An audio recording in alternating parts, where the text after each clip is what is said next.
Johannesburg Speaker Colleen Makhubele has authorised an investigation into a number of councillors, including former Mayor Mpho Phalatse.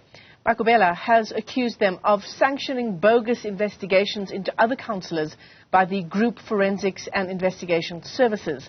According to a report, the investigations were neither compliant with local government disciplinary regulations for senior management or the Forensic Services Authority. Well, Dr. Mpho Phalatse joins us for a response to the story. Dr. Phalatse, it's great to see you. Thanks very much indeed for coming on. So the accusation here is that GFIS was used to oust qualifying candidates viewed negatively by the Democratic Alliance, and that you were part of that. What's your response to it? Well, let's firstly start by looking at some of the obvious facts. So the idea that I could have been involved in the appointment of General Shadrack Sibiya being the first thing. General Sibiya was appointed in 2016 in the city. In November 2016, I was serving as MMC Health and Social Development. I had nothing to do with the appointment of any officials except two, which was the head of health and the head of social development. Anything below that I didn't get involved in, and anything outside of that portfolio I did not get involved in. So that's the first thing that's glaringly incorrect about what the Speaker is trying to achieve. Secondly, it's this idea that the Group Forensic and Investigation Services Unit was established to target and victimize certain officials. It's completely untrue. In fact, ever since its establishment, this unit has been hard at work fighting corruption in the city. At some point, it was quantified at around 15 billion rands worth of corruption cases that the GFIS was busy with. A lot of those cases have been given over to the SAPS for further investigation by organized law enforcement, the SAPS, the Hawks, and so on. And we've seen a lot of success with a lot of the cases, and we've been able to even recover some of the monies that were taken through these illegal acts. So it's completely untrue what the Speaker is claiming. The third thing that I want to mention is that this is nothing new. There's been a concerted effort to question the powers of GFIS, to question the legality of its establishment in the first place. And we saw this just shortly after my election as mayor in the Zibediela report, which the current city manager, illegal city manager, I might add, who was then acting city manager, tried to use to strip the then head of GFIS, General Shadrack Sibiya, of his powers. This report has since been set aside by the Gauteng High Court. General Sibiya was since reinstated until he resigned himself, going over to the SAPS after winning his case. So the first thing that you're saying is that the timelines of the accusations against you just don't add up, because you couldn't have been involved, as mayor at least. Neither myself nor Councillor Knott. In fact, Councillor Knott was an ordinary ward councillor at the time.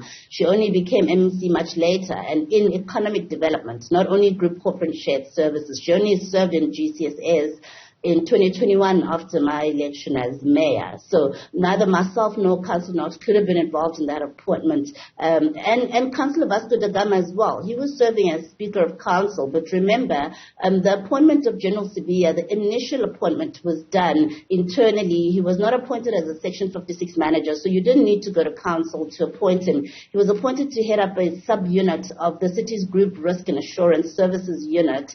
And later on, when he was regraded after Council decision to establish the city's Group Forensic Investigation Services Unit as an independent unit, and this was, again, very intentional to give it that independence, to ensure that everybody can be investigated, including the city manager. That's why it was decided by Council that General Sibiya should not report to the city manager. Now, it was only after that he was then, his position was regraded as the head of GFIS, but that did not make him a Section 56 manager. So even the Speaker of Council was just presiding over that council meeting that made that decision. It was council that decided to establish GFIS. It was council that decided that that General Sibiya should head it up as an independent unit of the city. So what is the attempt here? What is, whoever is behind sort of stripping GFIS of its power, what's the attempt behind it? In a context where you're saying, Dr. Phalatse, that the institution has done really good work at getting to the bottom of corruption.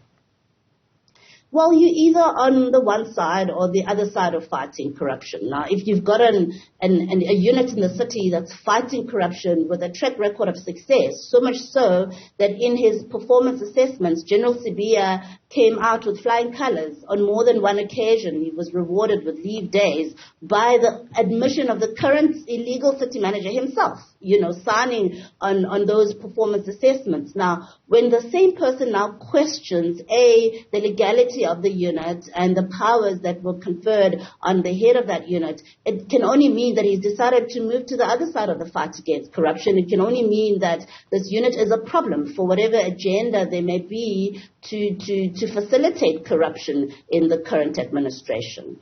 So the powers of GFIS is now being given to the city manager, correct? What does that mean?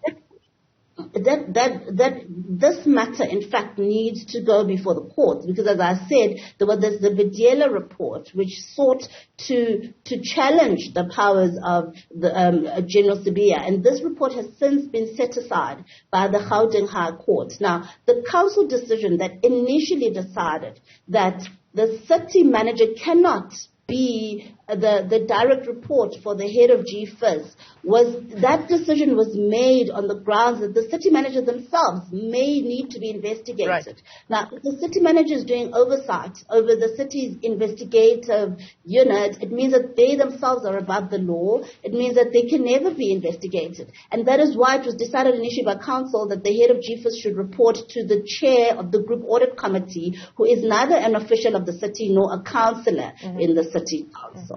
So two things come out of this decision, potentially. Not only would this decision on GFIS mean that effectively a city that is already struggling with lawlessness is now rendered even more lawless, but all of the successful prosecutions to date as a result of the work of GFIS is surely now in question. The problem with this, if you've got a procedural issue that you would like to bring it up as a procedural issue. But to say that because whatever process was engaged in was found wanting, you're now going to kick all those cases under the carpet, that in itself should raise eyebrows. We should instead be saying there's a question on whether or not these cases were investigated correctly, and if there were any irregularities, let those be then regularized. But to say we should make all these cases disappear, anybody should ask themselves, what's going on here? Are we trying to root out corruption, or are we trying to entrench it? Certainly. Next steps for the Democratic Alliance? Well, as you know, I'm no longer caucus leader in the city and in the Joburg caucus in the city. I believe that the caucus leadership is in talks with the party to see what the next steps will be. My advice would be that we challenge this through the courts, because really we cannot sit by and watch this happen. Former Johannesburg Mayor Dr. Mpho Phalatse, thanks very much indeed for your time.